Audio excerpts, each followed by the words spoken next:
আসসালামু আলাইকুম। আমি ডাক্তার সাদেকুল ইসলাম তালুকদার। আমি একজন প্যাথোলজি বিশেষজ্ঞ। আপনার পরীক্ষার রিপোর্টে এসেছে ব্লাড সুগার পরীক্ষার ইম্পেয়ার্ড গ্লুকোজ টলারেন্স। ভয় পাবেন না। এটা হলো আইজিটি, ইম্পেয়ার্ড গ্লুকোজ টলারেন্স হলো আপনার গ্লুকোজের মাত্রা স্বাভাবিকের চেয়ে বেশি, কিন্তু ডায়াবেটিস এখনও হয় নাই।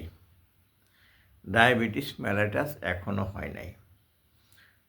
তো ডায়াবেটিস মেলাইটাস হয় নাই, কিন্তু এটা এক ধরনের ওয়ার্নিং স্টেজ। ডায়াবেটিস হওয়ার সম্ভাবনা আছে। তো কেন এমন হয়? তো অতিরিক্ত ওজন ওজন যদি বেড়ে যায়, তাহলে কম হাঁটাচলা করেন এবং বেশি বেশি মিষ্টি খান, তাহলে এরকম হতে পারে। তাহলে এর ঝুঁকিটা কী বা এর সমস্যা কী হতে পারে?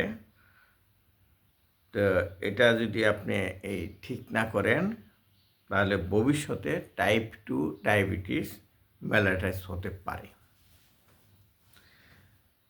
তাহলে কি করতে হবে? প্রতিদিন অন্তত 30 মিনিট হাঁটতে হবে, চিনি বা মিষ্টি জাতীয় খাবার কম খেতে হবে, আর শাক সবজি জাতীয় খাবার বেশি খেতে হবে।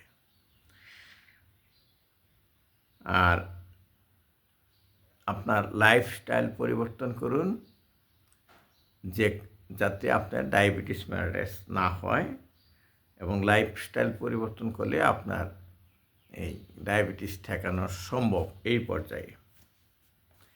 তো এই ভিডিওটা যদি ভালো লাগে,